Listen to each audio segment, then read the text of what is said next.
Good afternoon, folks. The time is now touched midday Eastern Standard Time, and Hurricane Irene is now raging up the east coast.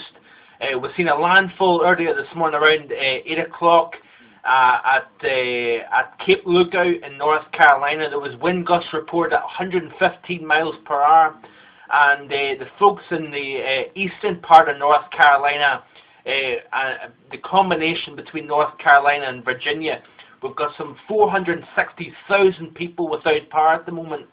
So things are deteriorating as one goes farther north. The system now slowly moving up the east coast, and we continue to see the potential, very high potential, for the core of Hurricane Irene, that eye wall, basically riding up the Jersey coastline. So a very, very dangerous situation lies ahead for points north of where the centre is at the moment. We're seeing a very heavy rainfall. We're seeing 6 to 12 inches of rainfall throughout North Carolina. We're seeing significant flooding conditions. Unfortunately, we've seen one death earlier this morning where a man was outside in central North Carolina and a tree limb came down and killed him. So very sad indeed. We've seen that is the first death of Hurricane Irene on the United States. I'm going to basically be continuing to bring you coverage, folks, throughout the rest of today and through tonight, hopefully.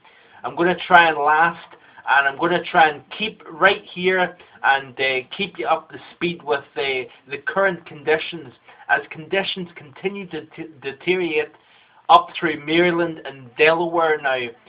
The outer bands now feeding right up to up into, I believe, kind of Delaware and South Jersey now. So conditions, even at the moment, continue to be deteriorating across the central North Carolina coastline. Of course, the centre passed over Cape Lookout earlier this morning, but the core of the system is riding between the Outer Banks and the mainland of the United States. So the core continues to be moving northwards.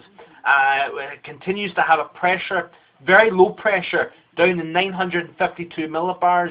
We're seeing continued surface maximum sustained winds at around 85 miles per hour, gusts to potentially 115 miles an hour. Folks, so just a few hundred feet above the surface, we're seeing gusts and wind speeds over 100 miles an hour.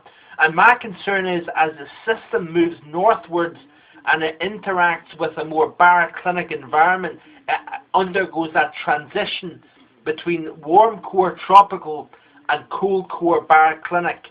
The problem is that all that energy just held up just above the surface could then be enhanced and helped to transfer that energy down to the surface. That is the big danger here.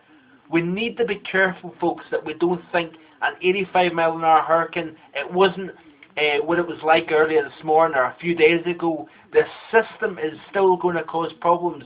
Eric Fisher of the Weather Channel, currently in Virginia Beach, Virginia, and he's been saying that closer to buildings, winds are faster. They're bouncing off walls and accelerating down streets. The problem is, folks, places like Philadelphia and particularly New York City could be facing that very real threat, as the core could be very, very close to New York City. And I'm concerned that those streets become fields for projectiles, pieces of building, punched out windows that are going to rain down the streets. I'm not trying to exaggerate here, folks, but I'm trying to see the reality of the situation. I'm not overhyping. Basically, from about 10 stories upwards, you can add on a Cat 2 hurricane. So the midpoint, say the Empire State Building, the midpoint upwards, you could be talking winds easily over 100 miles an hour, and that kind of wind speed will punch out windows and rain down in streets. So although you might think you're safe in a place like New York, you're not. So get indoors, get last minute preparations done now. Don't wait until the last minute. We've also heard reports of people boarding up windows during tropical storm conditions. That is just sheer stupidity, folks. And that is how you get killed. People also out driving about as well. So be sensible.